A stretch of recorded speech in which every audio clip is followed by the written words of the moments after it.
வணக்கம். முதல் பார்வை நிகழ்ச்சியில் மறுபடியும் உங்களை சந்திக்கிறதுல ரொம்ப மகிழ்ச்சி. இன்றைய நிகழ்ச்சியில் என்னோட உரையாடுவதற்காக பத்திரிகையாளர் டி. ராமகிருஷ்ணன் அவர்களும் மார்க்சிஸ்ட் கம்யூனிஸ்ட் கட்சியின் சிந்தன் அவர்களும் நமது அரங்கத்துக்கு வந்திருக்கிறாங்க. வணக்கம். தொடர்ந்து சில நாட்களாக இருக்கக்கூடிய அதே பிரச்சனை தொடர்பாக வேறு வேறு செய்திகள் தான் இன்றைய நாளிதழ்கள் பெருசாக முழுவதும் இருக்கு.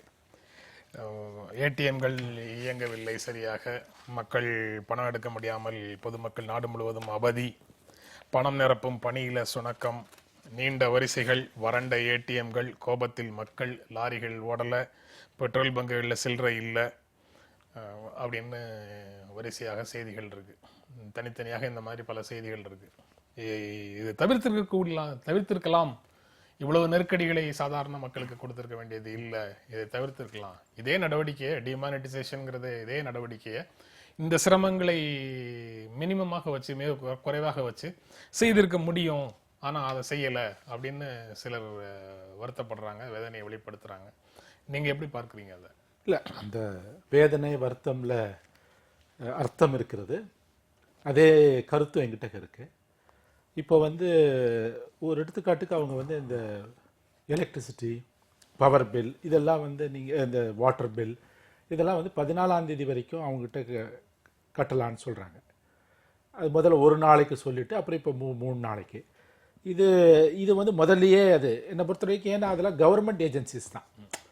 கார்பரேஷனோ, சென்னை கார்பரேஷனோ, சென்னை குடிநீர் வாரியமோ அவங்க ஒன்றும் தனியார் நிறுவனங்கள் அல்ல. ஸோ அரசு நிறுவனங்கள் தான், அவங்களுக்கு அந்த அதிகாரங்கள் கொடுத்துருக்கலாம். ஒன்று. ரெண்டாவது, இப்போ எல்லா ஏடிஎம்களையும் ஒரே சமயத்தில் ஃபங்க்ஷன் பண்ண வைக்கிறதுக்கு பதிலாக அட்லீஸ்ட் இந்த bank link ATMs, stand alone ATM இல்லாதபடி அந்த மாதிரி ஒரு ஒவ்வொரு இடத்துலையும் ஒரு லொக்காலிட்டி எடுத்துட்டாங்கன்னா அந்த மாதிரி ஒரு செக்ரிகேட் பண்ணி, இப்போ என்ன ஸ்ட்ரெச் எல்லா ஏடிஎம்மையும் அவங்க கவர் பண்ணணும்னா அது ஐ திங்க் சாத்தியம் அல்ல. ஸோ அந்த மாதிரி சில பிளானிங் அவங்க செஞ்சுருக்கலாம், அது இப்போவும் செய்யலாம், அதுக்கான ஒரு அவகாசமும் இருக்குது. ஸோ தென் மேபி ஒவ்வொரு லொக்காலிட்டிலையும் ஏதோ ஒரு பேங்க்கு, ஸ்டேட் பேங்க் ஆஃப் இந்தியாவோ வேறு ஏதோ இன்னொரு இடத்துல ஐஓபியோ, அந்த மாதிரி ஒரு லீட் பேங்க் மாதிரி இது பண்ணி அவங்க அந்த லொக்காலிட்டியில் அவங்க தான் இனிஷியேட்டிவ் எடுத்துக்கணும், லீடர்ஷிப் எடுத்துக்கணும். இந்த மாதிரி சில ஆர்கனைசேஷனல் மேனேஜ்மெண்ட் அதுவும் செஞ்சுருந்தாங்கன்னா இந்த ஒரு ஒரு மக்கள்கிட்ட இருக்கிற ஒரு பரிதவிப்பு நம்ம குறைச்சிருக்கலாம். அதாவது இந்த ஒரு நாள் வங்கி பணிகள் கிடையாது, 2 நாட்கள் ஏடிஎம் கிடையாதுங்கிற இந்த கால அவகாசத்துக்குள்ளேயே இதையெல்லாம் சரி செய்திருக்க முடியும் அப்படின்னு ஒரு மாதிரி அது பிளான் பண்ணிருக்கலாம். ஏன்னா இவ்வளவு பிளான் பண்றவங்க இந்தியா மாதிரியான ஒரு பிரம்மாண்டமான கண்ட்ரியில் நிறைய இடங்கள் இந்த பிரச்சனைகள் வருத்தம். பட் நீங்க அட்லீஸ்ட் ஒரு மேஜர் சிட்டிஸ்ல உங்களுக்கு எங்கே volume of transaction, cash transaction அதிகமாக இருக்கணும், ஒரு பொதுவாக அவங்களுக்கு ஒரு ஐடியா இருக்கும். ஸோ அந்த இடங்கள்லாம் பார்த்து அது அவங்க ஒரு செஞ்சுருக்கலாம். அது ஒன்றும் ஒரு அவ்வளோ பெரிய கஷ்டமான காரியம்னு எனக்கு தோணலை. இதே மாதிரியான நடவடிக்கையை ஐக்கிய முற்போக்கு கூட்டணி அரசே தன்னுடைய இறுதி காலத்தில் எடுத்தது 2014 ஜனவரி மாதம் இது போன்ற அறிவிப்பை சொல்லி மார்ச்சுக்குள்ள நீங்க பேங்க்ல கொடுத்து உங்களுடைய நோட்டுகளை மாத்திருங்க, 2005க்கு முன்னால் அச்சடித்த நோட்டுகளை மாத்திருங்கன்னு சொன்னாங்க.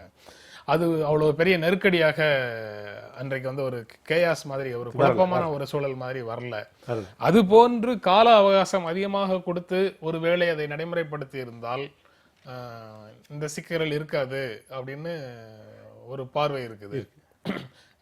அதை எப்படி பார்க்குறீங்க? அதாவது மேபி இந்த அறிவிப்பு வந்த விதம் இருக்கு இல்லையா, அதாவது ஒரு பிரதம மந்திரி அது ஒரு அட்ரஸ் டு த நேஷன் மாதிரி ஒரு ஹை ப்ரொஃபைல் ஈவெண்ட்டாக போயிடுது அந்த அறிவிப்பே. ஸோ அதனால் இப்போ அந்த அறிவித்த விதம் கூட மக்கள்கிட்ட அந்த ஒரு பீதியே, ஒரு பயத்தை ஏற்படுவதற்கு ஒரு காரணமாக கூட ஆயிடுத்தோன்னு கூட நான் ஃபீல் பண்ணுறேன். இது பாட்டு நீங்கள் ஒரு ப்ரெஸ் ரிலீஸாக இஷ்யூ பண்ணியிருந்தீங்கன்னு வச்சுக்கோங்க, ஓகே, அதை அவங்க ஒரு இதுவாக எடுத்துகிட்டு இருப்பாங்க, இன்னும் கொஞ்சம் ஒரு கூலாக இருந்திருப்பாங்க. மேபி இது இந்த மீடியா பண்ணவே, வாட்ஸ்அப்பில் வரவே அவங்களுக்கு ஏதோ இப்போ செய்யலைன்னா அந்த அறிவித்த விதம் ஏன்னா இப்போ இந்த நீங்கள் சொல்கிறீங்களா யூபிஏ அதை இப்போ நம்ம ஞாபகப்படுத்த வேண்டியிருக்கு. ஓ ஆமாம், அவங்க சொன்னாங்கல்லன்னு. அதாவது அந்த அளவுக்கு மக்களினுடைய இதுலேருந்து, ஞாபகத்திலேருந்து அது விலகி விட்டது. ஏன்னா அப்போ இந்த மாதிரி ஒரு ஹை ப்ரொஃபைல் அனௌன்ஸ்மெண்ட் வரல. யூபிஏ பண்ண பல விஷயங்கள் மக்களுடைய மெமரியில இருந்து மறந்து போச்சுன்னு வச்சுக்கோங்களேன். ஏன்னா அது ஞாபகம் இருந்திருந்ததுன்னா அதை நகலெடுத்து வேறு பெயர்கள்ல இந்த மிகவும் ஹை ப்ரொஃபைல்ல இந்த இந்த ஆட்சி எப்படி பல விஷயங்களை நடைமுறைப்படுத்துதுங்கிறது நினைவுக்கு வந்துரும். ஆனா நம்ம மெமரியில இருந்து பல விஷயங்கள் போயிடுச்சு. நல்லதும் போயிடுது, கெட்டதும் போயிடுது. யூபிஏ பண்ணது மட்டும் இல்ல, யூபிஏ பண்ணும்போது பாஜக செஞ்ச விமர்சனமும் மெமரியிலிருந்து போயிருச்சு. அப்போ வந்து பேங்கிங் செக்டர் இந்த அளவுக்கு பரவலாக இல்லாத இந்தியாவில் ஏழை மக்கள் நிறைய பணத்தை வந்து வங்கியோட தொடர்பு இல்லாத நேரத்தில் இது மாதிரியான செயல்களை செய்வது மிகப்பெரிய குழப்பத்தை ஏற்படுத்தும், அந்த மக்களுக்கு துன்பத்தை ஏற்படுத்தும், கருப்பு பணத்தை மீட்க ஒருபோதும் உதவாது, இது ஒரு முட்டாள்தனம் என்று பேசிய பாஜக இப்போது அதை செய்து கொண்டிருப்பதும், மக்கள் மத்தியில் இதை ஏத்துக்குங்க, இது வந்து இந்த நாட்டுக்கு நல்லது என்று பேசுவதும் நடந்துகிட்டு இருக்கு. அதை கேள்வி இல்லாம ஏற்றுக்கொள்ளக்கூடிய தொண்டர்களும் இருக்கிறார்கள், மக்களையும் ஏற்றுக்கொள்ள சொல்கிறார்கள், ஊடகங்களையும் ஏற்றுக்கொள்ள சொல்கிறார்கள்ங்கிறதா இன்னைக்கு இருக்கிற பிரச்சனை. ஊடகங்களையும் ஏற்றுக்கொள்ள சொல்கிறார்கள். ஒரு ஒரு விடாமுயற்சி இருக்குல்ல அவங்களுக்கு, மக்களை இதுக்காக கன்வின்ஸ் பண்றதும் மக்களை இதுல வின்னோவர் பண்றதுக்குமான ஒரு வென்றெடுப்பதற்குமான ஒரு விடாமுயற்சி அவங்க கிட்ட இருக்கு, ஒரு தொடர் முயற்சி இருக்கு, தொடர் பிரச்சாரம் இருக்கு. அது போன்ற விஷயங்களை வந்து ஐக்கிய முற்போக்கு கூட்டணி அரசு செய்ததா அப்படிங்கிறது ஒரு கேள்வி. அது அவசியமாங்கிறது வேறு விஷயம். ஏன்னா இந்த அளவுக்கு ஒரு பெரிய அவர் சொன்ன மாதிரி ஒரு ப்ரெஸ் ரிலீஸ்ல போயிருக்க வேண்டிய ஒரு விஷயத்த ஹை ப்ரொஃபைல் ஆக்குனதுல இருந்து தான் இந்த ஒரு பதற்றமும் முக்கியத்துவமும் பீதியும் எல்லாம் வருதுங்கிறத புரிஞ்சுக்க முடியுது. ஐக்கிய முற்போக்கு கூட்டணி அந்த மாதிரி எதுவும் செய்யல, இயல்பான ஒரு பொருளாதார நடவடிக்கையாக அது கடந்து போயிடும் அப்படின்னு அவங்க பண்ணாங்க. அதற்கு இவங்க ஒரு மாற்று கருத்தை பாஜக சொன்னாங்கிறத தாண்டி இல்ல, பாஜக இந்த அரசு பதவிக்கு வந்த காலத்திலிருந்து தன்னை பிரச்சாரம் செய்து கொள்வதில், எதை செய்தாலும் அதை வந்து இப்போ ஒரு முக்கியமான விஷயமாக மாற்றுவதில் பிஆர் ஒர்க், பப்ளிக் ரிலேஷன்ஸ்ல ரொம்ப ஸ்ட்ராங்கா இருக்காங்கிறது உண்மை. ஆனா என்ன பிரச்சனைன்னா, இப்ப இவங்க பயன்படுத்தின வார்த்தைகள் இருக்குல்ல, கருப்பு பண ஒழிப்பு, தீவிரவாத ஒழிப்பு, இதையெல்லாம் இந்த டிமானிட்டைசேஷனோட இது பண்ணாங்க, இணைச்சாங்க. ஆனா உண்மையில எது ஒழிஞ்சிருக்குன்னா, நீங்க வந்து ஒரு சிறு சிறு புள்ளி விவரங்களை வச்சு பேசணும்னா இது கொஞ்சம் இன்னும் விவரமா நம்மளால புரிஞ்சுக்க முடியும். ஒரு நாட்டுல, இந்தியாவில் ஒரு ஆண்டுல ஏற்படக்கூடிய உற்பத்தி மதிப்பு வந்து 216 லட்சம் கோடி. கருப்பு பணமாக இத்தனை ஆண்டுகள், அதாவது கள்ள சந்தையில புரளக்கூடிய பணம் இத்தனை ஆண்டுகள் திரண்டு இருப்பது, அரசால வசூல் பண்ண முடியாதது 60 லட்சம் கோடி. ஆனா ரூபாய்களாக புழங்கி கொண்டிருப்பது 17 லட்சம் கோடி. சோ ரூபாயில கள்ள பணம் இல்லைங்கிறத இதை வச்சே நம்மளால கண்டுபிடிச்சிட முடியும். இல்லைன்னு நம்ம முழுவதுமாக ஒதுக்கிற முடியாது, இருக்கு. ஆனா ப்ரொபோஷன், ஆமா, ப்ரொபோஷன் வந்து நீங்க மறைக்கக்கூடிய அளவுங்கிறனா. இப்ப நீங்க திடீர்னு அறிவிச்சது மூலமாக மக்கள் சிரமப்பட்டாங்க.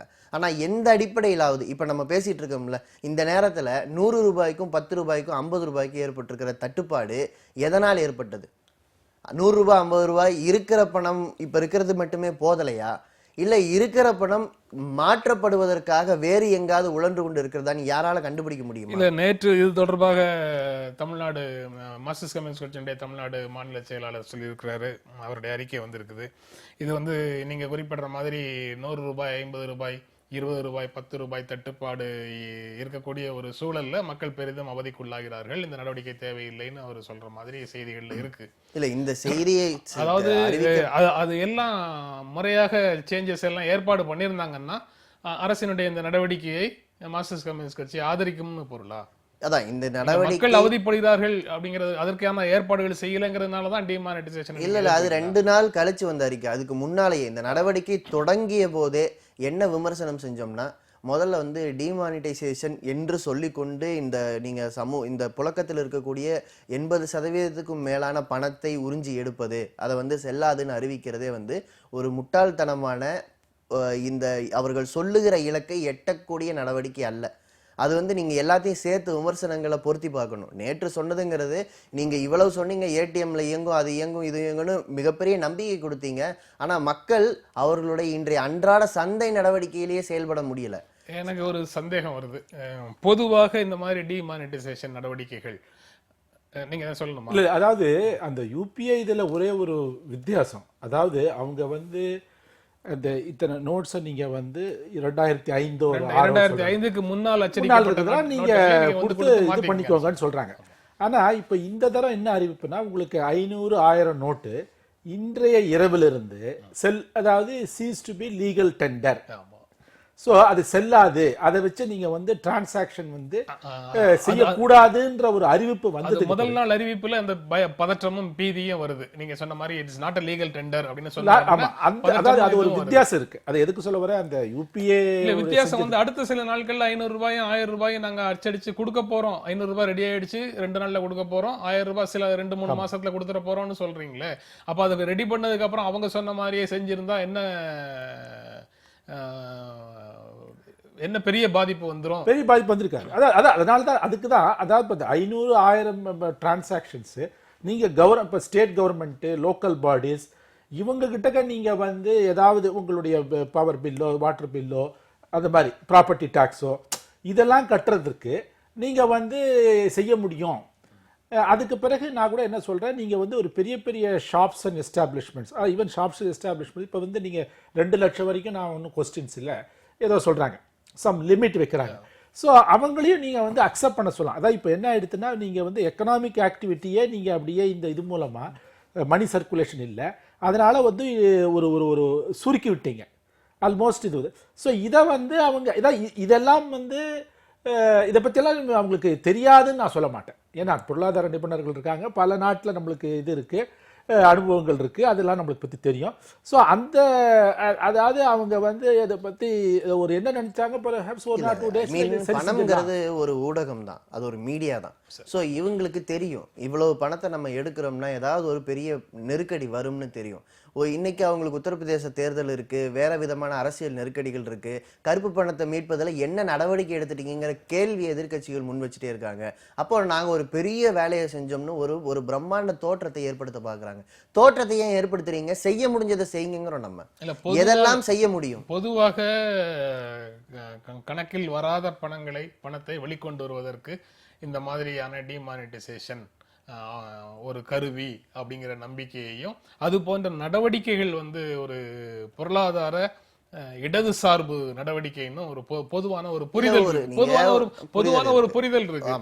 ஆனா நடைமுறையில என்ன பாக்குறோம்னா, இடதுசார்பு உள்ளவர்கள் வந்து இதை கடுமையாக எதிர்க்கிறதையும், வலது சார்பு இருக்கிறவங்க இதை ஆதரிக்கிறதையும் பாக்குறோம். அப்போ அதுல இருந்து ரொம்ப தெளிவாக ஒரு விஷயம் தெரியுது, இது அந்த நடவடிக்கை மீதான விமர்சனங்களே இல்ல, யார் செய்யறாங்கிறத பொறுத்து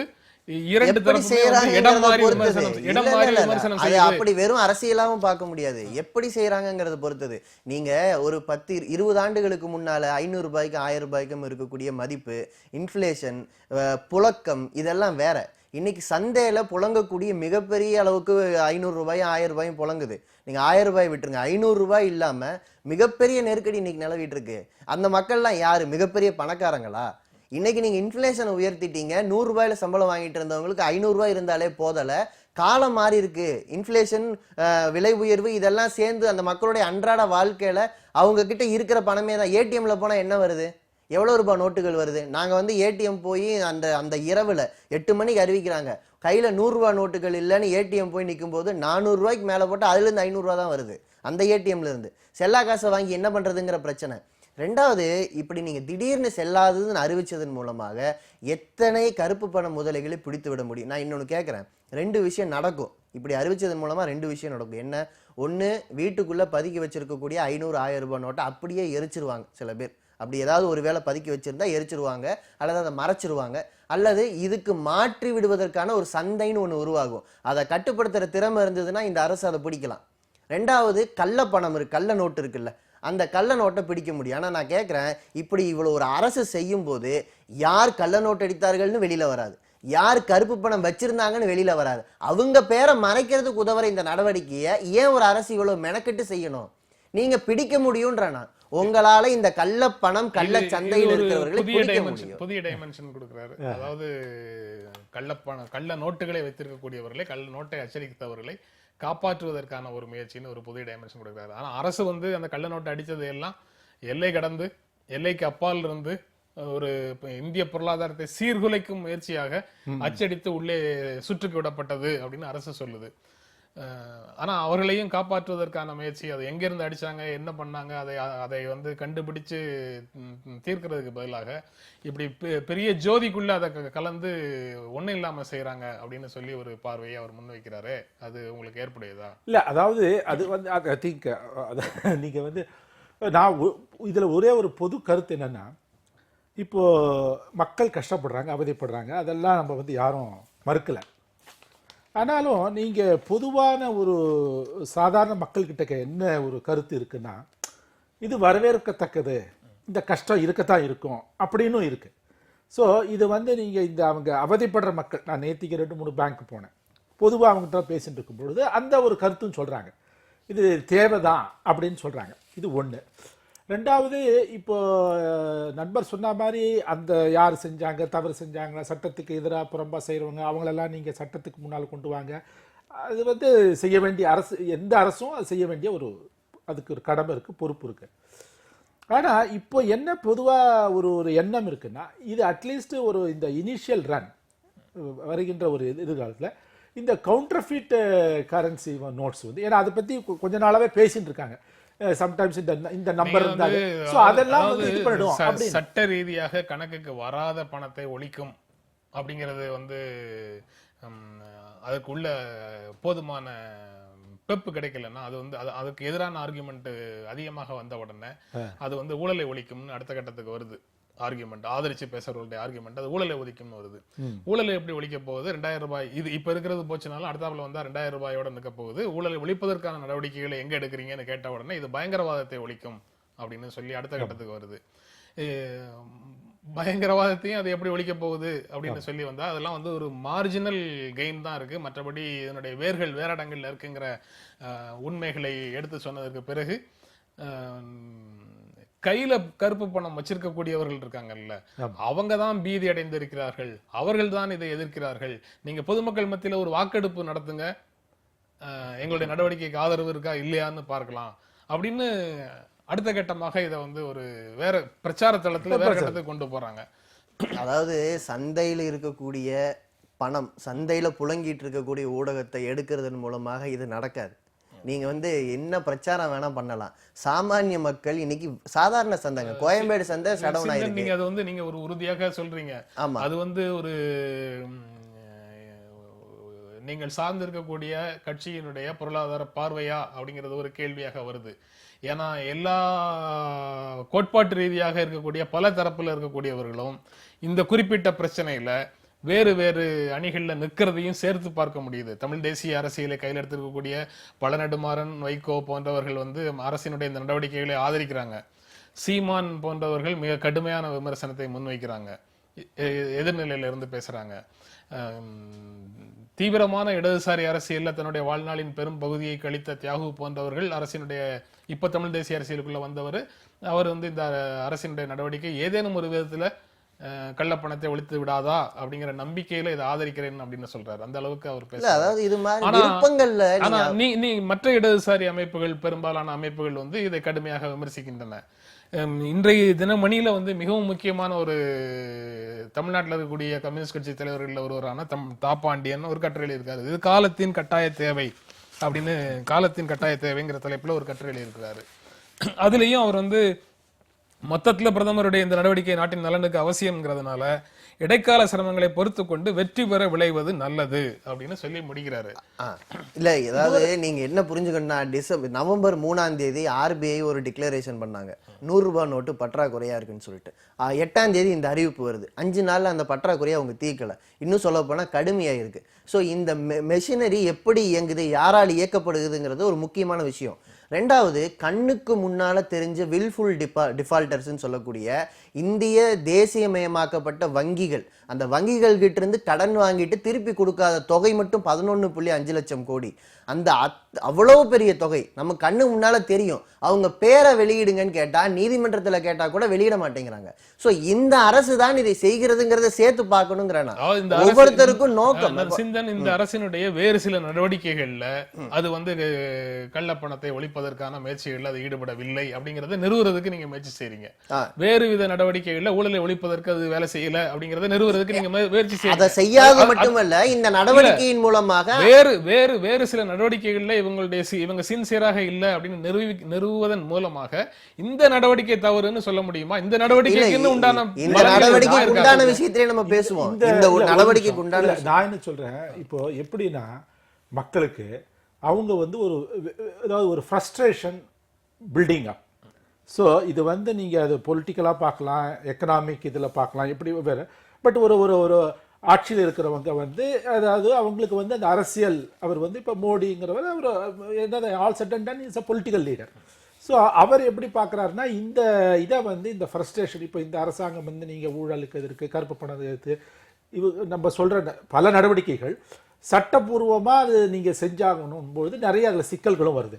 ஸோ அந்த சட்ட சிக்கல்கள்லாம் சொல்லி விளக்கி மக்களுக்கு புரிய வைக்க முடியுமா அப்படிங்கிறதுல ஒன்று இருக்குது ஒரு விஷயம். ஸோ இந்த மாதிரி இது வந்து ஒரு இன்னவே அவங்க என்ன நினைக்கிறாங்க, மக்கள் வந்து ஒரு போல்டு மூவ் தான், இதில் எனக்கு கஷ்டம் வந்தாலும். ஸோ இது வந்து அந்த விதத்தில் பார்க்கும் பொழுது இது ஒரு இம்பேக்ட் கிரியேட் பண்ணியிருக்கு. நம்ம வந்து இது வந்து அல்டிமேட்டாக இது வந்து எந்த மாதிரியான முடிவு கொண்டு போகும், தீர்வு வருமா அப்படிங்கிறது ஒன்று இருக்குது. இது ஆல்வேஸ் நம்ம அதை டிபேட்டபிள். ஆனால் அது வந்து என்னன்னா இப்போதைக்கு இது வந்து ஒரு பெரிய ஒரு இம்பேக்ட் ஏற்படுத்தியிருக்கு. இம்பேக்டை ஏற்படுத்தும் தெரிஞ்சு தான் அவர் இதில் இறங்கியிருக்கார் மோடி. ஸோ அதனால் அது வந்து அவங்களுக்கு வந்து அது மக்களுக்கு ஒரு அதாவது எந்த ஒரு அரசியல் நிலை சாராத மக்கள் மத்தியில் இதுக்கு வந்து ஒரு வரவேற்பு இருக்கு. அதை நான் வந்து அது வந்து கம்ப்ளீட்டா இல்லைன்னு சொல்ல முடியாது. கஷ்டப்படுற மக்களே நான் வந்து சில கேள்விகள் இந்த நடவடிக்கை இஷ்யூ வந்து போல்டான முடிவு அப்படிங்கிற ஒரு இமேஜை பில்டப் பண்றதுதான் நோக்கம்னா பாம்பு அடிக்கிறதுக்கு மட்டும் இல்ல, பள்ளி அடிக்கிறதுக்கும் பகட்டாக ஆடம்பரமாக பிரச்சாரத்தோட பள்ளியும் அடிக்கணும். பாம்பு அடிக்கும் போது மட்டும் பிரச்சாரம் தேவையில்லைன்னு ஒரு பொருள் வருது. அப்படியா?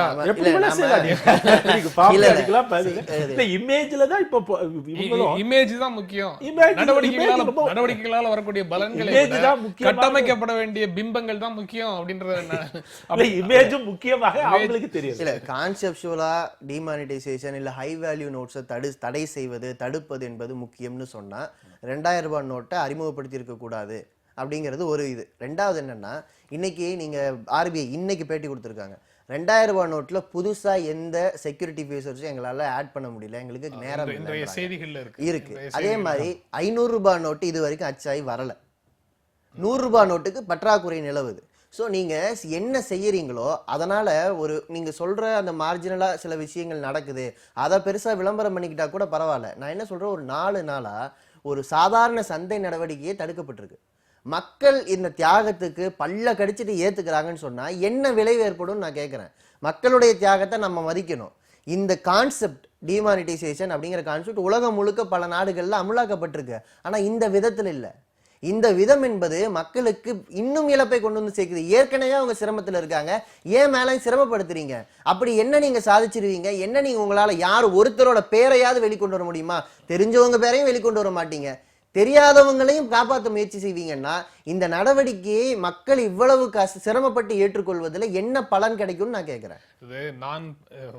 இது தொடர்ந்து இன்னும் தீவிரமாக விவாதிக்க வேண்டிய ஒரு பொருள். நான் வேற ஒரு இதை ஒட்டி வேற ஒரு விஷயத்துக்கு போறேன். நான் பணியாற்றக்கூடிய தொலைக்காட்சியிலையும் இதை பற்றி இந்த 2-3 நாட்களாக மக்கள் படக்கூடிய அவதிகளை பற்றி அதிக நேரம் பேசுறாங்க. நீங்க பணியாற்றக்கூடிய நாளிதழ்கள்லயும் அந்த அவதிகளை பற்றி ஏராளமான செய்திகள் போடுறாங்க. ஆனா மத்திய அமைச்சர் வெங்கையா நாயுடு சொல்றாரு, மாற்றுவதில் 500 ரூபாய் 1000 ரூபாய் நோட்டுகளை மாற்றுவதில் மக்கள் படும் அவதிகளை மட்டும் சிரமங்களை மட்டும் ஒளிபரப்புவது செய்தியாக தருவது நாட்டுக்கு நல்லதல்ல அப்படின்னு சொல்றாரு. அதை பற்றி சொல்லுங்க பரவாயில்ல, ஆனா அதை மட்டுமே சொல்லாதீங்க அப்படின்னு சொல்லி அவர் சொல்றாரு. எப்படி பார்க்குறீங்க அதை? இல்ல அவர் வந்து இது மேபி இந்த அரசியல் நெருக்கடி, அதாவது இது நான் என்ன சொல்றேன், இந்த விளக்கம் வந்து அவருடைய ஒரு அரசியல் நெருக்கடி. இது இப்போ வந்து பொலிட்டிக்கலாக தங்க கட்சிக்கு அது இதுவாயிடுமோ, இதை பற்றி நீங்கள் நிறைய எழுதினா அப்படி அது அகைன் இமேஜ் தான், இந்த ஒரு பர்செப்ஷன் எப்படி மக்கள் நினைப்பாங்க அப்படிங்கிறதுல வந்து இந்த ஊடகங்களுடைய பணி வந்து ரொம்ப அதை தாக்கத்தை ஏற்படுத்தும்னால அவர் அந்த மாதிரியான ஒரு அறிவுரைன்னு சொல்லாம என்னன்னு தெரியல, வந்து அவர் வந்து நீங்க கருத்து சொல்றாரு. அறிவுரையா ஒரு அது ஒரு வேண்டுகோளா இல்ல அதுக்கப்புறம் இன்னும் வந்து முதல்ல இப்படி ஆரம்பிக்கும், அதுக்கப்புறம் அது வந்து அச்சுறுத்தலா அப்படின்னு இல்ல அது ஒரு நான் சொல்ற ஒரு கருத்துன்னு வச்சுப்போம். நம்ம வந்து அறிவுரை ஆலோசனை அந்த இதுக்கெல்லாம் போக வேண்டாம். இது அவருடைய கருத்து. இது வந்து இப்ப வந்து அந்த கருத்து ஏன்னா வந்து அவங்க இப்போ நம்ம 4 நாள் முன்னால என்டிடிவி மேல ஒண்ணு சொன்னாங்க. அப்புறம் வந்து இது பார்த்தாங்க போனாங்க விலைக்கிட்டாங்க. ஸோ அதனால அவங்க வந்து ஊடகங்களுடைய பவர் இல்ல இப்போதைக்கு நிறுத்தி வச்சிருக்காங்க. அது புரிஞ்சுக்க முடிஞ்சது. அது முதலையும் பண்ணியிருக்கலாம். பட் எனிவே என்ன சொல்ல வரேன்னா அது வந்து நான் வந்து அவருடைய கருத்தாக தான் மேபி தனிப்பட்ட கருத்து நண்பர் வெங்கையாவுடைய தனிப்பட்ட கருத்தாக தான் நான் கருதுறேன். பட் ஆனால் இது வந்து அவங்களுக்கு வந்து இப்போ என்னன்னா இது வந்து ஒரு பொலிட்டிக்கலாக வந்து இது வந்து அட்வர்ஸாக போயிடுமோ பேக் ஃபயர் ஆகிறதோ அப்படிங்கிற ஒரு ஐயமும் வந்திருக்கலாம். அதுவும் அவங்களுக்கு வந்திருக்கலாம். ஆனால் வந்து ஒன்று வந்து ரெண்டாவது இந்த தேர்தல் சமயத்தில் இது வந்து பலன் தள்ளுமா அப்படின்னு பார்த்தீங்கன்னா 1978 இந்த மாதிரி பண்ண பொழுது அது ஜனவரி 16 15 பண்ணாங்க. பிப்ரவரி மாதம் within a matter of 3-4 weeks Maharashtra Karnataka ஒன்றிணைந்து ஆந்திர பிரதேஷ் அங்கே எலெக்ஷன்ஸ் நடக்குது. அங்கே வந்து ஜனதா ஜெயிக்கல. காங்கிரஸ் தான் வந்து அப்போ ஜனவரி 1ஆம் தேதி 1978 காங்கிரஸ் பிளந்து போய் இந்திரா காங்கிரஸ் உருவாருது. 1.5 மாசத்துல அந்த கட்சி வந்து ஆட்சிக்கு வருது. 1000 ரூபாய் 5000 ரூபாய் 10000 ரூபாய் நோட்டுகள் செல்லாதுன்னு அறிவித்த போது அந்த கட்சி அறிவிச்ச கட்சி ஜெயிக்கல. அப்பவும் இதை பத்தி என்னன்னா ஓட்டு போடுற சாதாரண பெரும்பான்மையான ஜனங்கள் 1000 ரூபாயை கையில வாங்கி பார்த்திருக்கவே மாட்டாங்க. 5000 ரூபாய் 10000 பார்த்துக்கவே மாட்டாங்க. அப்பவே அந்த ரிசல்ட்னு சொல்றீங்க. ஆனா இப்போ வந்து 500 1000 எல்லாரும் கையிலும் இருக்கக்கூடிய விஷயம். அதுல வந்து அப்ப என்ன விளைவுகளை கொடுக்குங்கிறது யோசிக்க வைக்கக்கூடிய ஒரு விஷயம். ஆனால் நீங்க வாக்கெடுப்பு நடத்தி பாருங்க, எங்களுக்கு தான் ஆதரவு இருக்குன்னு அமித்ஷா சொல்றாரு. நீங்க சொல்றதுக்கு மாறான கருத்துக்களை சொல்றாரு. அதாவது கள்ளப்பணம் வச்சிருக்கக்கூடியவங்க தான் பீதியில இருக்காங்களே தவிர மற்றபடி அனைத்து மக்களும் எங்களை ஆதரிக்கிறாங்கன்னு அவர் ரொம்ப உறுதியாக சொல்றாரு. அதனால நிலைமை வரப்போற எலெக்ஷன்ஸ் வந்து பிப்ரவரியில தான் வரப்போகுது. அதனால நீங்க டிசம்பர் 30க்குள்ள எல்லாத்தையும் மாத்தி ஆகலாம். சரி. ஜப்பான் தலைநகர் டோக்கியோவுக்கு நம்ம பிரதமர் நரேந்திர மோடி போயிருக்கிறாரு. நேற்று ஜப்பான் இந்தியா 2 நாடுகளுக்கும் இடையில அணுசக்தி ஒப்பந்தம் கையெழுத்தாகியது அப்படின்னு செய்தி இருக்கு. அணு ஆயுத பரவல் தடை ஒப்பந்தத்துல கையெழுத்திடாமலேயே ஜப்பானுடன் அணுசக்தி ஒப்பந்தம் கையெழுத்தாகியிருக்கிறது. இது அப்படி ஒரு ஒப்பந்தத்தை ஜப்பானுடன் செய்து கொண்ட முதல் நாடு என்ற பெருமையை இந்தியா பெற்றிருக்கிறது அப்படின்னு அந்த செய்தி சொல்லுது. நீங்க எப்படி பார்க்குறீங்க அதை? இல்லை, இப்போ அந்த நியூக்ளியர் இப்போ நம்ம சிவில் நியூக்ளியர் டீல் வந்து இது வந்து அவங்க அஃப்கோர்ஸ் ஐ திங்க் ஹிஸ்டாரிக்னு ஒரு வார்த்தையெல்லாம் சொல்கிறாங்க. But anyway fine, that's is. But என்னை பொறுத்தவரையும் இப்போ வந்து ஏன்னா 2005 இந்த 2008 அந்த யூஎஸ் அவங்க தான் வந்து நம்மளை இது பண்ணுறாங்க. அதாவது அதாவது ரஷ்யா கிட்ட தான் நம்ம வச்சுருந்தோம் ஃபஸ்ட்டு கூடங்குளம் அதெல்லாம். ஸோ 74 போக்ரானுக்கு அப்புறம் நீங்கள் இதுவாகிடுறோம் நம்ம. ஸோ அந்த 2005 to 2008 அந்த நியூக்ளியர் டீல் அந்த இந்த ப்ராசஸ் அது முடிஞ்ச உடனே நம்மளை வந்து ஒரு சர்வதேச அரங்கத்தில் நம்மளுக்கு ஒரு அங்கீகாரம் கொடுக்கப்படுகிறது. ஸோ அதில் என்னன்னா இப்போ இது என்ன அவங்க ஒரு பொதுவாக சொல்லப்படுறதுன்னா வந்து நீங்கள் இப்போ அமெரிக்கா ஃப்ரான்ஸ் அமெரிக்கா ஒரு காரணமாக இருந்துச்சு. இந்த அமெரிக்கா தான் முக்கிய இது நம்மளுக்கு ஹெல்ப் பண்ணுறதுல. ஸோ இப்போ அவங்க கம்பெனிஸ்க்கு வந்து ஒரு பிஸ்னஸ் கிடைக்காம இருந்தது. ஸோ இப்போ வந்து இந்த ஜாப்பனீஸ் மூலமாக அது தோஷிபா ஹிட்டாச்சி இவங்க மூலமாக அதில் வந்து அவங்க ஜிஇ வெஸ்டிங் ஹவுஸு அரேவா இவங்கெல்லாம் ஒரு இன்வெஸ்ட்மெண்ட் இருக்குது. ஸோ அதனால் அது வந்து இப்போது வரணும். அதோடு நம்ம வந்து இப்போ போயிருந்த பொழுது பிரதமர் போயிருந்த பொழுது அமெரிக்காவுக்கு போயிருந்த போது சில மாதம் முன்னாள் அங்கே இதில் காக்கிநாடா பக்கத்தில் ஸ்ரீகாக்குளம் டிஸ்ட்ரிக்டில் ஒன்று வைக்கிறதா இருக்காங்க. ஸோ பல இந்த நியூக்ளியர் ப்ராஜெக்ட்ஸு எக்ஸ்பேன்ஷன் வந்து நம்ம பேசப்பட்டு வருகிறது, திட்டமிடப்பட்டு வருகிறது. அதுக்கெல்லாம் இது உதவுன்னு நான் நினைக்கிறேன். ஏன்னா இப்போ உங்களுக்கு வந்து நியூக்ளியர் எனர்ஜி நீங்கள் எவ்வளவு நீங்கள் சொன்னாலும் இன்றைக்கி அது வந்து அதை வந்து இந்தியா ஏற்றுக்கொள்ள வேண்டிய ஒரு பெருமளவில் ஏற்றுக்கொள்ள வேண்டிய நிலையில் இந்தியா இருக்கிறது மற்ற சோர்ஸ் ஆஃப் எனர்ஜி குறையும் பொழுது. சார், அதாவது அணுசக்தி மூலமாக நாம் பெறக்கூடிய மின்சாரம்ங்கிறது 7% குறைவு தான். அதுவும் வந்து அந்த மின்சாரத்துக்கு நாம் கொடுக்கிற விலை மற்ற மின்சார உற்பத்தியை விடவும் 7% எல்லா திட்டமிடக்கூடிய எல்லா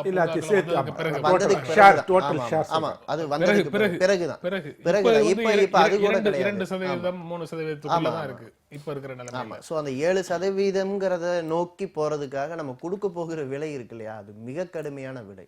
அது சமூக ரீதியாகவும் சரி, சூழலியல் ரீதியாகவும் சரி, பணமாகவும் சரி, நீங்க ஒப்பந்தங்களின் மூலமாக உங்களுடைய இறையாண்மையின் சூழலியல் நலனை ரீதியாக அப்படின்னு சொல்றீங்களே, திரும்பவும் நான் வந்து அடிப்படையான பழைய கேள்வியை தான் கேட்க வேண்டியது இருக்கு. பல முறை இதை பற்றி பலர் பேசியிருக்கிறாங்க. இந்த அணுசக்தி ஒப்பந்தம் தூய்மையான பசுமையான உலகை உருவாக்கும். அணு உலகில் வந்து தூய்மையான பசுமையான உலகை உருவாக்கும்னு இந்த இதுக்கு பிறகு வெளியுறவு அமைச்சக செய்தி தொடர்பாளர் விகாஸ் வரும் அவர் ஃபீல் பண்றாரு. அவர் அந்த கருத்தை முன்வைக்கிறார். இங்க அதான் நான் சொன்னேன், இது அணுசக்தியை ஒட்டுமொத்தமாக எதிர்க்கிற நிலையை மார்க்சிஸ்ட் கட்சி எடுக்கல. அணுசக்தி என்பது தேவை. ஆனா இப்போ இவங்க சொல்லி இந்த இடம் இருக்குல்ல, இவர் கையெழுத்து போட்டு வந்திருக்கிற இடம் ஜப்பான். ஃபுகுஷிமா 2011 மிக கடுமையான அனுபவத்தை உலகத்துக்கே கொடுத்துருக்கு. ஜப்பான்ல 85% மக்கள் அணுசக்தி மின்சார உற்பத்தியை ஆதரிக்கவில்லை. அங்க அணு உலைகள் இயங்கலாம் என்று முடிவெடுத்த அணு உலைகளை கூட அரசு மூடிக்கிட்டு இருக்கு. அப்ப அவர்கள் உற்பத்தி செய்த காலாவதியான, அந்த நாட்டு மக்களுக்கே பலன் தராத, அந்த நாட்டு மக்களுக்கே பாதகமான விளைவுகளை ஏற்படுத்திய அணு உலைகளை 2014லயே நீங்க ஒரு அக்ரிமெண்ட் போட்டிருக்கோம் மன்மோகன் சிங் அரசாங்கத்துல. இப்ப அது வந்து 1, 2, 3 அக்ரிமெண்ட் மூலமாகவும் காலாவதியான அணு உலைகளை உள்ள விடுறதுக்கான வழிகளை திறந்தாச்சு. இப்போ மோடி வந்து அதை போயிட்டு கையெழுத்து போட்டு வரும்போது இது பெருமை, வரலாற்று சிறப்பு என்றெல்லாம் பேசுவது என்பது மக்களை ஏமாற்றுகிற, மக்கள் முன்னால ஒரு பிம்பத்தை கட்டமைச்சு ஏமாற்றுகிற வேலை என்பதை தவிர இதுல ஒண்ணும் கிடையாது.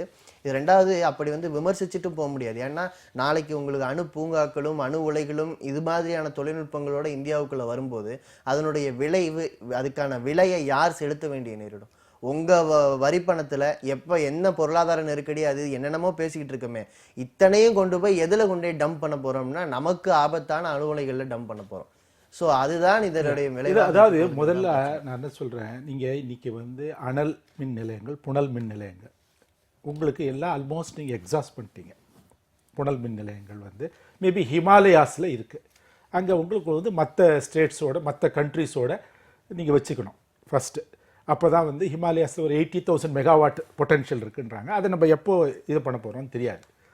ஓகே, பங்களாதேஷ் இருக்குது, சைனா இருக்குது, மற்ற நிறைய கண்ட்ரிஸோட நீங்கள் இது பண்ணணும். அது பெரிய it has got very international implication.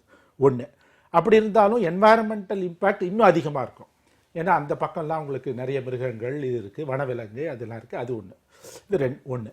ரெண்டாவது, நீங்கள் வந்து கோல் ஃபயர்டு பவர் ஸ்டேஷன்ஸு, அதுக்கு நம்மளும் வந்து ரொம்ப அது ஒன்று சொல்லுவீங்க, இது இல்லை என்னுடைய இது இப்போ என்வாயர்மெண்ட் கெட்டுப்போகுது, எக்காலஜி கெட்டுப்போகுது, அது அப்படின்னு சில விளக்கங்கள் சொல்லலாம். இன்றைக்கி க்ளீன் கோல் டெக்னாலஜி 20 வருஷமாக வந்து நல்லா இம்ப்ரூவ் ஆகிருக்கு. இருந்தாலும் அதையும் எதிர்த்தும் சில வாதங்கள் வைக்கப்படுகின்றன. ஸோ அப்படி இருக்கும் பொழுது இந்த நீங்கள் சில பேர் சொல்லலாம், நீங்கள் சோலார் வைக்கலாமே, விண்டு வைக்கலாமே, அதெல்லாம் இன்ஃபார்ம் பவர். அது சொல்கிறத இன்ஃபார்ம் பவர். ஸோ அது இருக்கும் பொழுது தான் வரும். அதனால் அது வந்து ஒரு நாளில் நீங்கள் சோலார் பவர், இந்தியா வந்து ரொம்ப வெப்ப சக்தி இருக்கிற நாடுன்னு சொல்லப்படுதுலையே, நீங்கள் எடுத்து பார்த்தீங்கன்னா எல்லா டைமுமே வெப்பம் ஒரே மாதிரி இருக்காது. ஸோ அதனால் அதுவும் இருக்குது. ஸோ அது வந்து அதுக்கும் லிமிட்டேஷன்ஸ் இருக்குது. ஸோ அதனால தான் இப்போ நியூக்ளியர் எனர்ஜி அவர் மன்மோகன் சிங் எடுத்த அந்த முடிவு வந்து என்ன பொறுத்தவரையும் அவங்க ரொம்ப எல்லாத்தையும் விஷயங்களும் யோசித்து வச்சு தான் எடுத்திருக்காங்க. ரைட். இப்போ நீங்கள் வந்து இவர் சொன்ன மாதிரி காலாவதியான மிஷின்ஸ் வருதா வரலையா, அதெல்லாம் நம்ம வந்து நீங்கள் அங்கே வந்து நம்மளுடைய டெக்னிக்கல் எக்ஸ்பர்ட்ஸு, சயின்டிஸ்ட்டு அவங்களாம் வந்து நின்று அது செய்யணுமே தவிர நீ கொடுக்குறதுக்காக நான் வாங்கக்கூடாது, டம்பிங் யார்டாக அது மாற்றக்கூடாதே தவிர அந்த சேஃப்கார்ட்ஸ் நம்ம எடுத்துக்கலாமே தவிர மற்றபடி நீங்கள் வந்து இதை வந்து நியூக்ளியர் எனர்ஜி இன்னைக்கு வேறு எந்த விதமான ஆப்ஷனும் இல்லைன்னு தான் என்னோட ஃபீலிங். நம்ம ஏற்கனவே அணு பொறுப்பு மசோதாவில் கையெழுத்து போட்டோம். யார் அணு உலையை நிர்மாணிக்கிறாரோ அவர் வந்து காம்பன்சேஷன் தருவதற்கான தேவையில்லை அப்படின்னு நம்ம ஒத்துக்கிறோம். இது எந்த எக்ஸ்பர்ட் எடுத்த முடிவு, யாருடைய நலன் சார்ந்து எடுத்த முடிவு? எனவே இது மாதிரியான விஷயங்கள்ல எக்ஸ்பர்ட்டுகளை நம்புங்கள் என்று சொல்லும்போது நமக்கு என்ன தோணுது? ரெண்டாவது, இந்தியாவில் ஏற்படக்கூடிய மின் உற்பத்தி, மற்ற விஷயங்கள் இவர் சொன்னார் இல்லையா, அதுல எல்லாம் ஏற்படுற விளைவுகள் இருக்கட்டும், சமூகம் தானே அதை தாங்குது. ஆனால் அதை நீங்கள் எப்படி டிஸ்ட்ரிபியூட் பண்ணி கொடுத்துருக்கீங்க? எத்தனை கிராமங்களுக்கு இது வரைக்கும் மின்சாரம் போய் சேர்ந்துருச்சு? ஸோ நம்முடைய விநியோக முறை என்பதே தொழில் சார்ந்த தேவைகள், அந்த நெருக்கடிகளை ஒட்டி நீங்கள் வந்து மிகப்பெரிய அளவுக்கு முதலீடுகளை செஞ்சு நிர்மாணங்களை செஞ்சுக்கிட்டே இருப்பீங்க. ஆனால் இங்கே இருக்கிற சாமானிய மக்கள் இந்த நாட்டில் தான் வாழ்ந்தாங்கன்னா அவர்களுக்கான இயற்கை வளங்கள், அவர்களுக்கான சூழல், அவர்களுக்கான காற்று, அவர்களுக்கான தண்ணீர், அவர்களுக்கான மீன்வளம், அவர்களுக்கான கடல் வளம், இப்படி தான் வாழ்ந்துகிட்டு இருக்கோம். இத்தனையும் அழிச்சு என்ன வளர்ச்சியை நீங்க சாதிக்கிறீங்கன்னா நகர இல்ல அந்த வளர்ச்சி எனக்கானது இல்லைங்கிற போது எதிர்ப்பு வரத்தான் செய்யும். இதுல அதாவது பேசிக்கலி கவர்னன்ஸ், உங்கள் கவர்னன்ஸ் வந்து எப்படி இருக்குங்கிறது தான் முக்கியம்.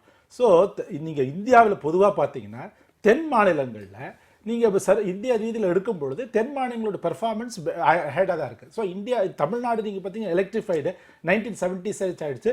நார்ம்ஸ் மாற்றிக்கிட்டே இருக்காங்க வில்லேஜஸில். ஸோ அதனால் அது எல்லாருக்கும் யாருக்கெல்லாம் கொடுத்துட்டாங்க, எல்லாருக்கும் கொடுத்துட்டாங்க. இன்னும் தென் மாநிலங்களுடைய பெர்ஃபார்மன்ஸ் பெட்டராக இருக்குது. ஸோ அதுக்கு வந்து காரணம் நான் என்ன சொல்வேன், ஃபண்டமெண்டல் ரீசன். தென் மாநிலங்கள்ல அதுவும் தென் கோடியில இருக்கக்கூடிய பகுதியில ஒரு 5 வருடங்களுக்கு முன்னால கூடங்குளம் அணு உலைக்கு எதிராக போராட்டம் தொடங்கிய காலத்தில் இருந்து தமிழ்நாட்டுக்குள்ள இது தொடர்பான விவாதங்கள் மிக அதிகமான அளவு நடந்துகிட்டே இருக்கு. சோ அடிப்படையில அணு உலை வேணுமா வேண்டாமாங்கிற விவாதத்திலிருந்து அணு உலைகளுடைய பொறுப்பு தொடர்பான பிரச்சனைகள்ல இருந்து எல்லாமே பல நாட்கள் பல இதுல பேசிட்டே இருக்கோம். இருந்தாலும் இந்த ஒப்பந்தம் தொடர்பாக பேசும்போது அடிப்படையான சில விஷயங்களையும் பேச வேண்டியதாக இருக்கு. ராமகிருஷ்ணன், இந்த ஒப்பந்தத்துக்காக பிரதமர் நரேந்திர மோடி ஜப்பான் போகும்போது கூட ஹிரோஷிமா நாகசாகி நகர மேயர்கள் எந்த அணு ஒப்பந்தமும் போடாதீங்க அப்படிங்கிற வேண்டுகோளை முன்வைத்தார்கள்னு ஒரு செய்தியை பார்க்க முடியும். அதிலிருந்து நாம கற்றுக்கொள்வதற்கோ அதிலிருந்து நாம் புரிந்து கொள்வதற்கோ எந்த விஷயமுமே இல்லை அப்படின்னு இருக்கா? இல்லை, அப்படி கிடையாது. அவங்களுக்கு வந்து அந்த அகைன் ஹிரோஷிமா நாகசாக்கி சொன்னதுனால நேற்றுக்கு தான் அதை பற்றி பல விவாதம் நடைபெற்றது எங்கள் அலுவலகத்தில். பட் எனிவே அது வந்து அது ஒரு ஒரு சரித்திர சூழலில் பார்க்க வேண்டியிருக்கு. பட் அவங்களுக்கு இன்னும் அந்த இது இருக்கலாம். நான் என்ன சொல்றேன், ஒரு ஒரு ஒரு எந்த சூழல்ல பார்த்தாலும் சைக்காலஜிக்கல் ஹேங்கப் இருக்கலாம். நான் இல்லைன்னு சொல்றேன். அது மக்கள் மத்தியில ஏற்படுத்தி இருக்கிற பாதிப்பு அப்படிங்கிறது. ஆமா, அதுல இருந்து நம்ம பாடம் கத்துக்கிறது. ஆனா நான் என்ன சொல்ல வரேன், நீங்க வந்து இப்போ இன்னைக்கு உங்களுடைய எனர்ஜி ரிக்வயர்மெண்ட்ஸ் இன்க்ரீஸ் ஆயிட்டு இருக்கு. எல்லாரும் வந்து பலவிதமான எலக்ட்ரிக்கல் அப்ளையன்சஸை பயன்படுத்துறீங்க. ஸோ அதனால நீங்க வந்து என்ன ஒரு ஒரு ஒரு ஒரு இருட்டு உலகத்தில் நீங்க வாழ முடியும். நீங்க போய் பொதுமக்கள்கிட்ட போய் சொல்ல முடியுமா? அது அவனு அதாவது 25 வருஷத்துக்கு முன்னால் ஒரு மாதிரி வாழ்ந்திருப்பான், லிவிங் ஸ்டைல் லைஃப் ஸ்டைல் ஒரு வாழ்ந்திருக்கோம். இப்போ அப்படி இல்லை. அப்படி நீங்கள் வந்து கிராமங்களே நான் பார்க்குறேன். என்னுடைய கிராமம் வந்து மாயவரம் பக்கத்தில். இப்போல்லாம் போய் சொன்னான்னா அதெல்லாம் வந்து கேட்கறதுக்கு கூட தயாராக இல்லை. ஸோ அந்த மாதிரி இருக்கும் பொழுது நீங்கள் வந்து ஒரு அரசாங்கம், அது எந்த அரசாங்கமாக இருந்தாலும் சில காரியங்கள் செஞ்சுதான் ஆகணும். அதை வந்து நீங்கள், நான் என்ன சொல்கிறேன், சேஃப்கார்ட்ஸ் எப்போதுமே நீங்கள் ஸ்ட்ரென்தன் பண்ணலாம். அதாவது எக்ஸ்பர்ட்ஸ், அதாவது சிலது வந்து அவர் நியூக்ளியர் லயபிலிட்டி நீங்கள் போட்டிங்களே, அக்ரிமெண்ட் போட்டோம்னே ரைட்டு. பட் வந்து நான் என்ன சொல்கிறேன், நீங்கள் அந்த மிஷன்ஸ் இது வந்து அகைன் கமர்ஷியல் டிரான்சாக்ஷனில் நீங்கள் எந்த அளவுக்கு ஸ்ட்ராங்காக சொல்ல முடியுமோ நீங்கள் சொல்லுங்க. ஒன்றும் நீங்கள் ஒன்றும் டம்பிங் யார்டா பாருங்க. நம்முடைய நலன்களை சமரசம் செய்து அணுப்பொறுப்பு மசோதாவில் கையெழுத்து போட்டுட்டு அந்த மசோதா அடிப்படையிலும் அந்த சட்டத்தின் அடிப்படையில் நீங்கள் வந்து அணு உலைகளை நிறுவீங்கன்னு சொன்னால் இந்த மக்கள் ஏற்றுக்க மாட்டாங்க. ஏன்னா எங்களுடைய நலன்களை நீங்கள் சமரசம் செய்து கொண்டு இத்தனை வேலையும் செய்றீங்கிறது ஒன்று. ரெண்டாவது, ஃபுகுஷிமா அந்த பெண்கள் எழுதின கடிதம், மோடிக்கு எழுதின கடிதம் 10 நாள் முன்னால் வந்துச்சு. அவங்க என்ன கேட்குறாங்க, இந்த அணு உலை காலாவதியானது மட்டுமல்ல, இந்த விபத்தை ஒட்டி பல உண்மைகளை அரசு மறைத்திருக்கிறது.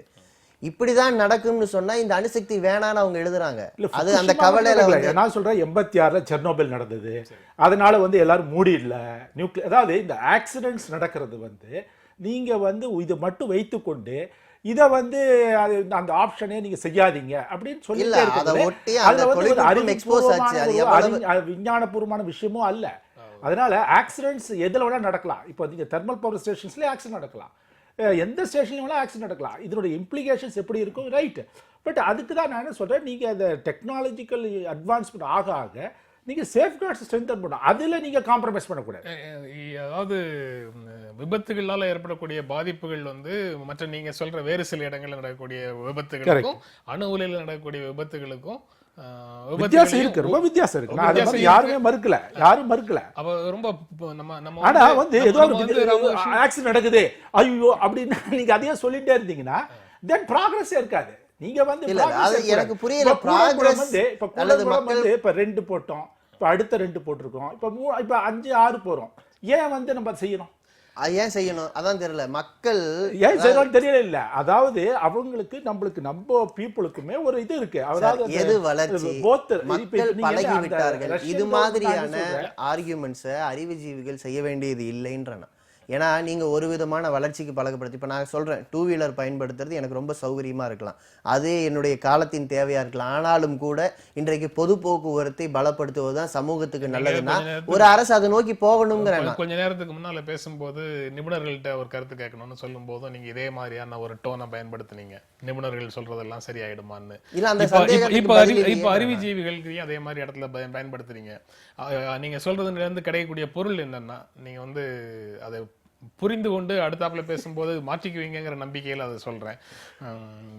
நீங்க புரிந்து கொள்றது என்ன புரிந்து கொள்றேன்னா, அறிவுஜீவிகள் நிபுணர்கள் எல்லாமே வந்து அரசு சொல்றதை ஆதரிக்கிறாங்கிற ஒரு பொருள் வருது. ஆனா அப்படி இல்லை, அதை எதிர்க்கக்கூடிய நிலையிலையும் ஏராளமான அறிவுஜீவிகள் இருக்காங்க, ஏராளமான நிபுணர்கள் வேணும்னு தான் நான் கேட்கிறேன். அப்படிப்பட்டவர்களும் பேச வேண்டும், அப்படிப்பட்ட குரல் எல்லா இடத்துல இருந்தும் வரணும். ஒரு பொதுவான வேண்டாம்னு சொல்றவங்களை எல்லாம் வந்து வெறும் போராளிங்கிற கேட்டகரிக்குள்ள அப்படி அடக்க கூடாது, அப்படி முடியாது. மற்றவங்களை வந்து அறிவுஜீவிகள்னோ நிபுணர்கள்னோ வல்லுநர்கள்னோ நம்ம சொல்ல மாட்டோம்னு இருக்கிறது வந்து சரியா இருக்காது அப்படிங்கிறத உங்ககிட்ட சுட்டி காட்டுறேன். எனக்கு நீங்க 2 பேரும் வந்து அணு உலை ஒப்பந்தம் தானே போட்டிருக்காங்க 2 நாடுகளும். நீங்க ஏன் ஹிரோஷிமாவும் நாகசாகியும் அந்த மேயர்கள் சொன்ன கருத்தை எதுக்காக சொல்றேன்னு நீங்க 2 பேருமே பதிலுக்கு கேட்கல. அந்த புரிதலுக்காக நான் உங்களுக்கு நன்றி சொல்றேன். அது போக ராமகிருஷ்ணனும் ரொம்ப தெளிவாக சொன்னாரு, எந்த அரசு வந்தாலும் சில காரியங்களை செய்ய வேண்டியது இருக்கு அப்படின்னு சொல்றாரு, ஒரு ஸ்டேட்மெண்ட் சொன்னாரு. அந்த சில காரியங்களுக்குள்ளேயே நாமும் வந்து அதை அப்படியே ஏற்றுக்கிட்டே பேச முடியும். அந்த சில காரியங்கள் அப்படிங்கிறது எந்த அரசு வந்தாலும் செய்துதான் ஆகணுமா? இல்லை, இப்போ நான் அதாவது ஒன்று இப்போ இந்த இவர் வந்து ஏன் செய்கிறாங்கன்னு தெரியலன்னு சொல்கிறார் கூடங்குளம். நான் இன்னொன்று நான் கேட்டுக்கிறேன். இப்போ ரஷ்யன் கவர்மெண்ட் வந்து அவ்வளோ பொறுப்பற்ற முறையில் செஞ்சிருவாங்களா? ரஷ்யா வந்து நியூக்ளியர் எனர்ஜியை வந்து ஒரே ஒரு சந்தேகம், அதாவது உலை தயாரிக்கக்கூடிய ஒரு நிறுவனம், நாங்க ரொம்ப பொறுப்பாகத்தான் இருக்கோம், நாங்க பொறுப்பாக செய்த இந்த உலையில எந்த விபத்தும் வராதுன்னு ஒரு 100% நம்பிக்கையோட அவங்களால இருக்க முடியல. அவங்க வந்து அந்த விபத்து நடந்தால் இழப்பீட்டை வந்து நாங்க கொடுக்க முடியாது, மெயின்டைன் பண்றவங்க தான் கொடுக்கணுங்கிற நிலைக்கு உலை தயாரிப்பாளர்களும் அவர்களை ஆதரிக்கக்கூடிய நாடுகளும் ஏன் போகுது? இல்ல, இப்போ நீங்க விபத்து, அது ஒண்ணு விபத்து, அது ஒண்ணு விபத்து, இழப்பு அதிகமா இருக்கும். அது நான் சொல்றேன் ஒரு விபத்து, மெயின்டைன் பண்றவங்க பொறுப்பு அது. அத முதல்ல ஒரு விபத்து, நாங்க கொடுத்தது எல்லாம் ஒழுங்கா தான் விபத்து நீங்க சொல்றீங்க, அது சம்பவம் இல்ல. ஓகே, ரெண்டாவது நான் என்ன சொல்றேன், அவங்களுடைய நான் வந்து வெளிநாட்டுக்காரங்களுக்காக நான் வக்காலத்து வாங்குறேன்னு நினைக்காதீங்க. அவங்க என்ன நினைக்கலாம்னா, ஒரு பாயிண்ட்டுக்கு அப்புறம் நாங்க வந்து அந்த பிளான்ட் உங்ககிட்ட கொடுத்துருவோம், நீங்க மெயின்டைன் பண்ணுவீங்க, ஏதோ பெரிய ரேர் இது வந்தா. ஸோ அவங்க எப்படி ஆப்ரேட் பண்ணுவாங்க, இந்த ஆப்ரேட் பண்ணும்பொழுது அவங்களுடைய புரிதல் இருக்குல்ல, அவங்க வந்து ஏதோ தப்பு செஞ்சுட்டாங்கன்னா அதுக்கு எங்க மேல பழி சொல்லிடுவீங்களா அப்படிங்கிறதுல தான் வந்து அவங்க எல்லாம் இருக்காங்க. ஆனா வந்து நான் என்ன சொல்ல வரேன், ரஷ்யாவா இருக்கட்டும், வேற எந்த நாடா இருக்கட்டும், அமெரிக்கா இருக்கட்டும், சைனா இருக்கட்டும், ஜப்பான் இருக்கட்டும், அவங்க வந்து இன்னொரு நாட்டோட, இந்தியா மாதிரி ஒரு நாட்டோட செய்யும் பொழுது அவன் வந்து ஏதோ வந்து கொண்டு வந்து இங்க வந்து டம்ப் பண்ணிடுவான். அதாவது அந்த மாதிரி நீங்க ஒரு கண்ணோட்டம் வச்சிருந்தீங்கன்னா நீங்க யாரோடையுமே டிரான்சாக்ட் பண்ண முடியாது, எந்த பிசினஸுமே செய்ய முடியாது. அப்படி நீங்க அப்படியே கை கட்டிட்டு அப்படியே நிதானமா இருக்கலாம். இல்ல, இந்த டிபேட் நம்ம ஏதோ ஒரு சைக்கிள் வாங்குறோம், பஸ் வாங்குறோம், அது ரிப்பேர் ஆயிடுச்சுன்னா நீங்களே சர்வீஸ் பண்ணிக்கணுங்கிற மாதிரி இருக்கு. நீங்க ஒரு ஒட்டுமொத்த சமூகம், அதனால் நேரடியாக பலனடையாத மக்கள் அல்லது அதனால் பாதிக்கப்படும் மக்கள் தான் அதை சுற்றி வாழ போறாங்கிற போது, ரெண்டாவது அதற்கான விளைவை தலைமுறைகள் தாங்கும் என்கிற போது இதை பற்றி பேச வேண்டியிருக்கு. ஏதோ அணுசக்தி அந்த தொழில்நுட்பம் என்பது மற்ற தொழில்நுட்பங்களை போல அல்ல. ரெண்டாவது, அந்த தொழில்நுட்பங்களை உங்களுக்கு கொடுத்துட்றாங்க, உங்களை கையாள்வதற்கான எல்லா ரகசியங்களையும் வெளியில் கொடுத்துட்றாங்க, உங்கள் விஞ்ஞானிகளுக்கு கொடுத்துட்றாங்கிறதும் இல்லை. நீங்கள் ஒப்பந்தங்களில் பல ரகசியங்களை ஏற்றுக்கிறீங்க, அதெல்லாம் சேர்ந்து இதில் வருது. ரெண்டாவது, அணு பொறுப்பு என்று வருகிற போது நீங்கள் அந்த மக்களுடைய நலன்களை சமரசம் செய்து கொண்ட பிறகு வேற என்ன விஷயத்தை இதில் பேச முடியும்னு நான் கேட்குறேன். ரெண்டாவது, நான் இன்னொன்று சொல்கிறேன், நீங்கள் தொழில்நுட்பங்கள்ல முதலீடு செய்யுங்க. அது அணுசக்தி மின்சாரத்தை உற்பத்தி செய்கிற தொழில்நுட்பம் மட்டும் இல்லை, மின்சாரத்தை குறைவாக பயன்படுத்தி நிறைவான வாழ்க்கை வாழ முடிகிற தொழில்நுட்பத்தை, அதுக்கான கட்டுமானத்தை, அதுல எல்லாம் முதலீடு செய்யுங்க. அதெல்லாம் முதலீடு செஞ்சா அதுல அதிகமான கவனம் செலுத்த வேண்டி வரும், இந்த சமூகத்தை வழிநடத்தி அடுத்த கட்டத்துக்கு கொண்டு போக வேண்டி வரும். ஆனா நம்முடைய தலைவர்களுக்கு அந்த கேப்பபிலிட்டி இல்லையாங்கிற கேள்வி இருக்கு. மக்களுடைய நலனை சமரசம் செய்து கொண்டு வந்து அதாவது அவர் பார்க்குற பார்வையில் தான் வந்து ஒரு அக்ரிமெண்ட் போடுறாங்க, மக்களுடைய நல்ல சமரசம் செஞ்சாங்கங்கிறதுல எனக்கு உடன்பாடு அல்ல. அதான் ஸோ ஒரு அரசாங்கம் வந்து ஒரு ஜனநாயக நாட்டில் ஒரு அரசாங்கம் எந்த அரசாங்கமாக இருக்கட்டும், காங்கிரஸாக இருக்கட்டும், பிஜேபியாக இருக்கட்டும், அப்படி அவங்க செஞ்சுட்டாங்கன்னா அதுக்கப்புறம் அதுக்கான விளைவுகளை அவங்க தான் பாதிப்பாங்க. இல்லையா, அதுக்கான விளைவுகளை மக்கள் இல்ல அனுபவிப்பாங்க. மக்கள் இல்லை. இப்போ நான் என்ன சொல்றேன், இப்போ நீங்க வந்து வெவ்வேறு விதமான அட்டாமிக் பவர் ஸ்டேஷன் சின்ன சின்ன ஸ்கேல்ல போட்டிருக்கீங்க, இப்போ இந்தியாவிலேயே போட்டிருக்காங்க. ஸோ அதனால் வந்து நீங்கள் வந்து அதாவது நம்மக்கிட்ட டெக்னிக்கல் எக்ஸ்பர்டைஸ் இல்லை, நம்மளுக்கு கெப்பாசிட்டி இல்லை, இந்த இதையே நம்ம வந்து அது நம்மளுக்கு ஏன் இல்லைன்னு நான் நினைக்கிறேன். அதாவது இப்போ வந்து ஏன் வந்து 55 வருஷத்துக்கு முன்னாடியே இது வந்து டெக்னிக்கல் எக்ஸ்பர்டைஸ் இல்லைன்னு அணுசக்தி எதிர்க்கக்கூடியவர்கள் யாரும் சொல்லலை. சொந்த டெக்னாலஜியில தான் இதுவரைக்கும் உண்டான அணு உலைகளை நாம உருவாக்கணுங்கிறது எல்லாருக்கும் தெரியும். ஆனா அப்பவும் வந்து அணு உலைக்கு எதிரான கருத்துக்களை சொல்லிட்டு தான் இருந்தாங்க. அதனால அது இல்ல பிரச்சனை. மக்கள் நலன்கள்ல எப்போதுமே அரசு சமரசம் செய்து கொள்ளாது, அப்படி சொன்னா அதற்கான விளைவை கொடுக்க நேரிடும் அப்படின்னு அவர் சொன்னாரு. கிட்டத்தட்ட அது ஒரு நம்பிக்கை. அந்த நம்பிக்கையோட நம்ம அந்த பிரச்சனையை விட்டுறலாம். ஆனா மக்கள் நலன்களை அரசு சமரசம் செய்து கொள்ளாதா, மக்கள் நலன்களை ரெப்ரசென்ட் பண்ணுமா அப்படிங்கறத வந்து உச்சநீதிமன்றம் சில விஷயங்கள்ல சில பார்வைகளை முன்வைக்குது. அதுவே ஒரு செய்தியாக find peaceful solution to Maoist ப்ராப்ளம்னு சுப்ரீம் கோர்ட்டு சத்தீஸ்கர் அரசிடம் சொல்லுகிறது அப்படின்னு ஒரு செய்தி இருக்கு. பீஸ்ஃபுல் சொல்யூஷன்ங்கிறத ஹிந்துவும் வந்து கோர்ட்ல தான் போட்டிருக்காங்க.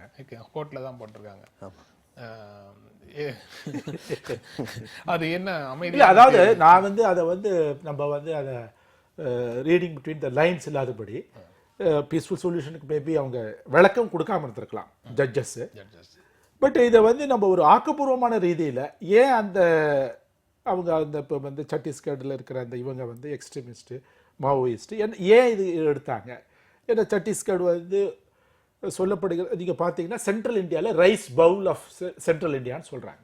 ஓகே, ஸோ அது வளங்கள் இருக்கின்றது. அது மட்டும் இல்லை, நிறைய கனிம வளங்கள் இருக்குது. ஸோ ஆனாலும் கனிம வளங்கள் இருந்தாலும் பெருமளவில் ஒரு ஏழைகள் இருக்கின்ற ஒரு பிராந்தியமாக இருக்கிறது. ஸோ நீங்கள் பொருளாதார ரீதியில் அதை வந்து இங்கே நீங்கள் வளப்படுத்துறீங்களா, முன்னேற்றலையா? இப்போ 70 வருஷம் ஆச்சு, அவனை வந்து அப்படியே நீங்கள் அது வந்து ட்ரைபல்ஸ் வந்து நிறைய பாப்புலேஷன் இருக்கிற ஒரு ரீஜன் அது. ஸோ நீங்கள் அந்த மக்களுக்கு எந்த மாதிரியான ஒரு இது செஞ்சுருக்கீங்க? ஸோ அதை நம்ம அந்த மாதிரியான ஒரு கண்ணோட்டத்தில் தான் பார்க்கணும். ஸோ அதுக்கு நீங்கள் ஆக்கப்பூர்வமாக நீங்கள் வந்து பீஸ்ஃபுல் சொல்யூஷன்னா வேறு மாதிரி விபரீதமாக நினச்சிக்காதபடி அதை வந்து இந்த இந்த இந்த போராட்டம் வருதுன்னா இந்த போராட்டத்தினுடைய பின்னணி என்ன, சமூக அரசியல் பொருளாதார காரணங்கள் என்ன, அதை பார்த்து அதை வந்து அவங்க ஆக்கப்பூர்வமாக அதை ஆலோசி ஆராய்ச்சி அதுக்கான ஒரு தீர்வுகளை காணணும்னு அவங்க ஐ திங்க் ஜட்ஜஸ் விரும்புகிறாங்கன்னு தான் நான் புரிஞ்சுக்கிறேன். அது அந்த சத்தீஸ்கர் அல்ல அதுலேயே குறிப்பிட்டிருக்கிற அந்த ஜவஹர்லால் யூனிவர்சிட்டியுடைய ப்ரொஃபஸர் உட்பட 3 பேர் மீது போடப்பட்ட வழக்கு என்பதை அது குறிப்பிடும்போது நாங்கள் ஏற்கனவே அதில் அறிக்கை விட்டிருந்தோம். அந்த மாநில எங்களுடைய கட்சியை சார்ந்தவர் மீதும் அந்த வழக்கு போடப்பட்டது. அது பொய்யான வழக்கு. வேண்டுமென்றே அரசியல் ரீதியாக சில குரல்களை ஒடுக்க வேண்டும் என்பதற்காக போடப்பட்ட வழக்கு. ஸோ அதை வந்து நாங்கள் கண்டிச்சிருந்தோம். ரெண்டாவது, நீங்கள் மாவோயிஸ்ட் பிரச்சனைக்கு பொதுவாக ஒரு பீஸ்ஃபுல் சொல்யூஷன் வேணும் அப்படிங்கிற கருத்து சுப்ரீம் கோர்ட் ஏற்கனவே சொல்லியிருக்கு. அப்படி நம்ம பொதுவான பிரச்சனையாக நாம் பேச வேண்டும் என்று சொன்னால், இந்த அரசு எங்கெல்லாம் வன்முறைகளை ஏவுகிறதோ அங்கெல்லாம் தான் செய்த தவறுகளுக்கு ஒரு புணுகு தடவுற வேலையை தான் செய்கிறாங்க. தான் எந்த இடத்துல மக்களுடைய வாழ்வாதாரத்தை பாதிக்கிறோமோ அங்கிருந்து தான் கடுமையான எதிர்வினைகள் வருகிறது. எனவே அவர்களோட அரசியல் ரீதியாக உரையாட வேண்டும் என்கிற தேவையை இந்த அரசு எங்கேயுமே உணரலை. அது காஷ்மீராக இருக்கலாம், இல்லை மாவோயிஸ்ட் பகுதிகளாக இருக்கலாம், அல்லது உண்மையிலேயே இந்த அரசோடு முரண்படுகிற சாதாரண போராட்டக்காரர்களாக இருக்கலாம். இது எல்லா இடத்திலும் ஒரு அமைதியான தீர்வு என்பது அந்த மக்களோடு பேசி அந்த மக்கள் தேவைகளை உணர்ந்து செயல்படுவதில் தான் இருக்குது. நீங்கள் முரண்பாடுகள் எல்லா நேரமும் ஆயுதத்தில் தான் வெளிப்படும், முரண்பாடுகள் எல்லா நேரமும் வன்முறையில் தான் வெளிப்படும்னு இல்லை. முரண்பாடுகள் முதல்ல சாதாரண உரையாடல்களில் தொடங்கும், அப்போவே அதுக்கு தீர்வு காண முடியும். ஆனால் அதுக்கு தீர்வு காண இந்த அரசு தயாராக இல்லாத போது, அந்த குரல்களுக்கே காது கொடுக்க தயாராக இல்லாத போது, சில மாயாஜால வேலைகளால் சில நாடகங்களால் அந்த தீர்வை நாம் வந்து மறந்து விட முடியும், அந்த பிரச்சனைகளை மறைத்து விட முடியும்னு நினைக்கும் போது தான் அங்கே மக்கள் மத்தியிலிருந்து மற்ற விதமான வெளிப்பாடுகள் வருது. அதனால் சுப்ரீம் கோர்ட் சொல்லியிருப்பது அந்த பீஸ்ஃபுல்ங்கிறது ஆன் கோர்ட் அவங்க சொல்லியிருந்தாலும் கூட அது வந்து நாம் வந்து உண்மையிலேயே இல்ல அவங்க ஒரு அமைதியான தீர்வு. ஓரலா தான் சொல்லிருக்காங்க. இல்ல இந்த பிரச்சனை இது ஒரு பொய்யான வழக்கு சார்ந்த பிரச்சனைங்கிறத நம்ம சேர்த்து அவங்க பார்க்கணும். சொன்ன ஸ்டேட்மெண்ட்டை வந்து ரிப்போர்ட் பண்ணும்போது ஹிந்து ரெண்டு இடத்துல கோட் போடுறாங்க. இதை வந்து ஒரு பிராக்மேட்டிக் வியூ ஆஃப் லைஃபை எடுத்து நீங்க இதை நடத்துங்க. 6 மாசம் முன்னால் நடந்த ஒரு மரணத்திற்கு 3 பேர் அங்க 6 மாசம் முன்னால் அங்க போயிட்டு வந்தவங்க மேல இப்ப நடந்த மரணத்துக்கு இவங்க தான் கொலையாளிகள்னு வழக்கு போடுவது என்பதற்கு பீஸ்ஃபுல்னு சொல்றதுக்கு ஒரு அர்த்தம் இருக்கு. நீங்க வந்து இதை வச்சு மிரட்ட பாக்குறீங்கிறதும் அர்த்தம் இருக்கு. பட் ஆனா அந்த பிரச்சனைக்குள் நம்ம போகாம பொதுவாக மாவோயிஸ்ட் பிரச்சனைகளை பார்த்தோம்னாலும் இதுதான் அதுல பேச வேண்டியிருக்கு. இல்லை பிராக்மேட்டிக்னா அதாவது இப்போ வந்து அரசாங்கம் இப்போ அரசாங்கம் வந்து இவங்களோட பேசணுமா, நான் வந்து இவன் வந்து எனக்கு அகைன்ஸ்டாக அந்த மாதிரி நீங்கள் எடுத்துக்காதீங்க அப்படிங்கிறதா நான் நினைக்கிறேன். ஏன்னா இது வந்து இந்த அறிவுரை இது அறிவுரைங்கிறதுல எனக்கு ஒன்றும் சந்தேகம் இல்லை. ஸோ இந்த அறிவுரை வந்து அரசுக்கு தான். ஸோ இந்த அரசுக்கு வந்து நீங்கள் மாவோயிஸ்ட்டுக்கிட்ட நீங்கள் கூப்பிட்டு பேசுறதில்ல. ஏன்னா இப்போ நாகாலாந்து அந்த இடத்துலலாம் பேசுனீங்க இல்லையா, நம்ம அதே மாதிரி மிசோரமில் பேசியிருக்கோம். எவ்வளவோ அவங்கள்ட்ட ஆர்ம்ஸ் எடுத்ததுனாலேயே நம்ம வந்து அவங்கள ஒன்றும் நம்ம வந்து டாக்ஸ் கூப்பிட்டுருக்கீங்க. ஸோ அதனால் இங்கேயும் வந்து அதாவது அதுக்கு ஒரு சரித்திரமும் இருக்குது, இந்தியாவிலே சரித்திரம் இருக்குது. ஸோ அவங்களையும் கூப்பிட்டு பேசுங்க, என்ன தான் ஒரு டாக்ஸ் மூலமாக நம்ம செய்ய முடியுமா அப்படின்னு. அஃப்கோர்ஸ் அதுக்கான ஒவ்வொரு தலைவருக்கும் ஒவ்வொரு சில அரசியல் கட்சிகள் அல்லது ஒரு சில கட்சிகளில் இருக்கக்கூடிய சில தனி மனிதர்கள் இந்த மாதிரி ஆயுதம் தாங்கிய கும்பல்களோட பேசவே கூடாது, அவர்களை முற்றிலுமாக ராணுவ நடவடிக்கை மூலமாக ஆயுத நடவடிக்கை மூலமாக அழித்து ஒழிக்க வேண்டும் அப்படின்னு கடந்த காலத்துல பேசிட்டு இருந்தாங்க. அவர்களிடமெல்லாம் நீங்க வந்து உச்சநீதிமன்றம் வந்து அமைதியான முறையில் அந்த பிரச்சனைக்கு தீர்வு காணுங்க, நீங்க சொன்ன மாதிரி சமூக அரசியல் பொருளாதார பிரச்சனைகளை பற்றி கணக்கில் கொள்ளுங்கள் அப்படின்லாம் சொல்றது வந்து பலன் தருமா? அதாவது அவங்க இதுக்கும் எதிர்ப்பு வரும். நான் என்ன சொல்றேன், இந்த ஒரு ஆலோசனை நீங்க கேட்டு நீங்க பேச்சுவார்த்தை கூப்பிட்டீங்கன்னா இதுக்கு ஆப்போசிஷன் வரும், நான் இல்லைன்னு சொல்ல. ஆனால் நம்ம வந்து பஞ்சாப்ல நம்ம அகாலிதள் அவங்களாம் காலிஸ்தான் இருந்த பொழுது கூட பிரச்சனை இருந்த பொழுது கூட நம்ம பேசணும். நம்ம டாக்ஸ் நடத்தாமல் ஒன்றும் இல்லை, பேக் சேனலில் நடத்துனீங்க, ஃப்ரண்ட் சேனல் நடத்துறீங்க, எல்லாம் நடத்திருக்கோம். அதை நான் என்ன சொல்ல வரேன், இந்தியாவிலேயே இதுக்கு ஒரு சரித்திரம் இருக்கிறது, மற்ற நாடுகளிலும் சரித்திரம் இருக்கு. அதனால நீங்க பேசிட்டு ஆகணும். நீங்க வந்து நிறைவு செய்யணும். உங்களுடைய இறுதியான கருத்து இல்ல, நீங்க சொன்ன அந்த நபர்களை பொறுத்த வரைக்கும் நீங்க கந்தகார் விமான கடத்தல் நடந்த போது இல்ல நீங்க சொன்னப்ப அது அப்ப என்ன நடந்தது நமக்கு தெரியும். இப்ப சாதாரணமா லஷ்கர் இ தொய்பாவுடைய நிறுவனரை போய் வேதிக் என்ற ஒரு பத்திரிகையாளர் வலதுசாரி அந்த அரசியல் சார்புடையவர் போய் பார்த்து பேசிட்டு வந்தார். என்ன பேசினாரும் கூட வெளில தெரியாது. அவங்க எல்லாம் இங்க நடமாடிட்டு தான் இருக்காங்க. எனவே அபிஷியலா அதிகாரப்பூர்வமாக அரசுக்காக போய் பேசினார். அரசுக்காக இல்ல, நீங்க அந்த அவர் சொன்ன மாதிரி பேச்சுவார்த்தை நேரடியாகவும் நடந்திருக்கு, மறைமுகமாகவும் எல்லாம் நடந்துகிட்டு தான் பேக்டோர் நெகோசியேஷன்ஸ் சொன்னாரு. அந்த மாதிரியானதா இருக்கலாமா அப்படின்னு சந்தேகம் வருது சில சந்திப்புகள்ல. நிறைவாக உங்களுடைய இது இல்ல பேச்சுவார்த்தை மூலமாக ஆமா பேச்சுவார்த்தை மூலமாகத்தான் எந்த ஒரு பிரச்சனைக்கும் தீர்வு காண அரசு முயல வேண்டும். அரசு ஆயுதத்தையோ வன்முறையோ கையில் எடுப்பது என்பது அந்த மக்கள் அதன் மீதான நம்பிக்கை இழப்பதற்கு தான் வழிவகுக்கும். இந்த நிகழ்ச்சியில பங்கேற்று உங்களுடைய கருத்துக்களை பகிர்ந்து கொண்டதற்கு எங்கள் நெஞ்சார்ந்த நன்றி. மீண்டும் சந்திப்போம். நன்றி, வணக்கம்.